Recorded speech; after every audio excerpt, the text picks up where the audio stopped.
pia ndugu zetu wale ambao unasumbuliwa na maradhi mbalimbali, wewe unasumbuliwa na maradhi ya uchawi au unasumbuliwa na maradhi ya kijini, basi Mahkama ya Tiba pia tuna dawa ambazo ni mujarrab, tuna dawa ambazo ni mujarrab sana. Lakini pia si maradhi tu hayo ya kichawi, mpaka maradhi ya kibiology.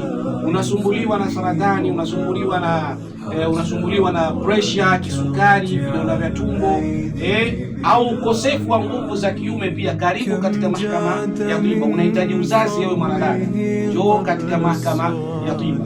Na mkononi mwangu hapa tuna dawa hii ya asili kama mnavyoweza kuiona. Ni dawa ambayo maarufu sana, ni mti ambao ni mujarrab sana, waganga wengi wanautumia, lakini mti una siri iliyokuwa kubwa sana. Leo hii ndo nataka tuweze kupeana hii siri kwa uchache, uweze kujua kwamba mti una faida gani. Mti unaitwa ni kifumbasi. Unaitwa ni kifumbasi, ndio jina ambalo ni maarufu, lakini wazee wetu wa zamani kabla ya kuitwa mti kifumbasi wameuita mti ni mvumbua. Jina lake ni mvumbua asili. Sasa karne zinavyozidi kwenda, wataalamu mbalimbali ndio tukauita mti ni kifumbasi, lakini asili ya mti huu unaitwa ni mvumbua.